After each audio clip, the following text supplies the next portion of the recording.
के लिए बड़ी मांग की है। ब्राजील के राष्ट्रपति लूला डी सिल्वा ने भारत को यूएनएससी में स्थायी सदस्यता की डिमांड की है। भारत को यूनाइटेड नेशन की सिक्योरिटी काउंसिल में सीट का हक बनता है और साथ ही जिसने खुशी का इजहार किया है वो तुर्की के तैयब अर्दगान है। उन्होंने कहा कि अगर भारत जाता है, भारत को यूनाइटेड नेशन सिक्योरिटी काउंसिल में अगर जगह मिलती है तो this will be a matter of pride for the developing countries. मैं सिर्फ आपको बता रहा हूं आज कि look how India made its way. ठीक है जी, इंडिया ने अपना रास्ता कैसे बनाया, मैं सिर्फ उसकी बात कर रहा हूं एंड नथिंग बियॉन्ड दैट। मुझे सिर्फ इस चीज का है कि आप वो रास्ता आपने अडॉप्ट किया, हमने वो रास्ता अडॉप्ट किया कि आज हम दर बदर घूम रहे हैं कुछ को लेके। G20 समिट एक बड़ा समिट हो रहा है और उसमें सेंटर स्टेज पर नजर आ रहे हैं हर जगह इंडिया के प्राइम मिनिस्टर नरेंद्र मोदी।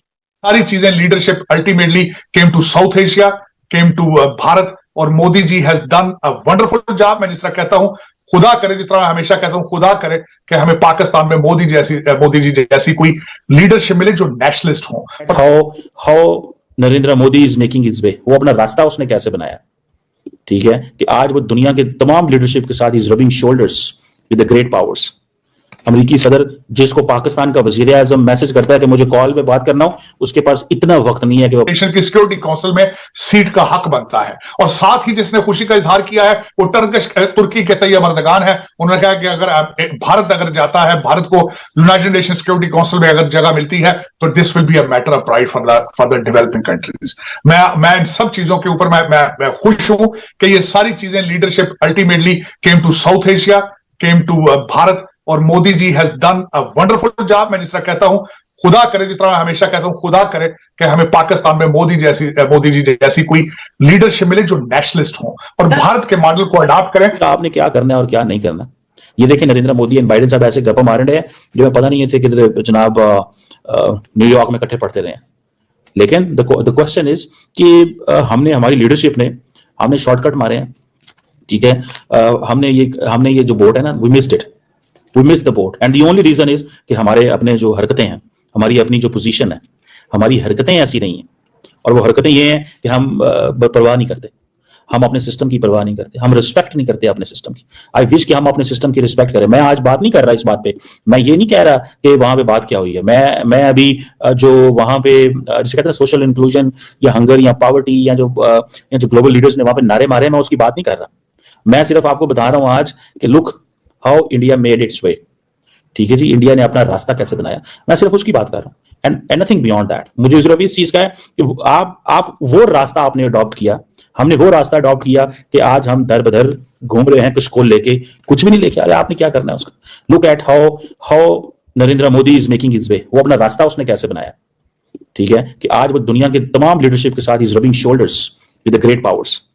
अमेरिकी सदर जिसको पाकिस्तान का वजीर आजम मैसेज करता है कि मुझे कॉल पे बात करना हो, उसके पास इतना वक्त नहीं है कि वो पाकिस्तान के वजीर आजम को मौका दे। हैं तो हम न्यूक्लियर वेपन स्टेट हैं तो हम 250 मिलियन की आबादी का मुल्क है, लेकिन क्योंकि हमारा हाथ हमेशा ऐसे रहा है इसलिए फोन नहीं सुना जाता। हमारा हाथ देने वाला होता तो क्यों ना फोन सुने। नरेंद्र मोदी जो है वो पैसे लेके देकर ड्रोन देता है, नरेंद्र मोदी जो है वो पैसे लेके टेक्नोलॉजी लेता है, नरेंद्र मोदी पैसे देके अगले का मुंह बंद कर देता है। नरेंद्र मोदी जब जाता है कांग्रेस के अंदर, उसको वेलकम किया जाता है, कांग्रेस को कहा जाता है कि तुम ड्रोन दो इंडिया को। इवन के कांग्रेस इंडिया जो है वो इन्वॉल्व है पन्नू के मर्डर केस के अंदर, लेकिन हमने इंडिया को ड्रोन देने हैं, उस मसले को हम सेपरेट रखेंगे। वो इतना बड़ा नेशनल सिक्योरिटी का मसला नहीं है जितना बड़ा इंडिया हमारा प्लेयर दोस्त है। ये है अमेरिका, ये है नरेंद्र मोदी ने ये काम किया है। और जब हमने हाथ ऐसे जाके करना हो और 240-50 मिलियन पाकिस्तानियों की जाके उनका नोहा पढ़ना हो कि उनके बड़े बुरे हालात हैं, साढ़े भरावो सानू खुदा दा ना आए मुंडे, साढ़े मुंडे को पैसे दे दो, कभी सऊदियों के पास, कभी अरबियों के पास, कभी अमारातियों के पास, तो फिर ऐसे ही होता है। तो फिर हम ऐसे क्लब्स का देखें, इस क्लब में जहां पे बैठे हैं सऊदी अरब के मोहम्मद वो फैसल साहब भी आए हैं, फरहान बिन फैसल भी आए हुए हैं, जो 2 हफ्ते पहले 1.5 हफ्ते पहले इंडिया बैठे हुए थे। तो इतनी बड़ी महफिल में उनको इंडिया की लीडरशिप से फिर मिलने का मौका मिला, तो वो उनसे मुलाकात करेंगे या पाकिस्तान से मुलाकात करेंगे। अमेरिका उनके साथ है, बाइडेन उनके साथ है। टेक्नोलॉजी और पैसा जब साथ आता है और उसके बाद इंडिया का यूथ जब आएगा सामने, साथ आएगा, और इंडिया का पढ़ा लिखा तबका जो कि टेक के ऊपर मैनिपुलेट कर रहा है दुनिया को, जब वो साथ लगेगा, मेरे ख्याल में चाइना इसका तोड़ नहीं निकाल सकेगा। अगला पॉइंट मैं यही कहूंगा कि इस वक्त चाइना और दुनिया के सामने जो प्रोजेक्ट ये रखा है मोदी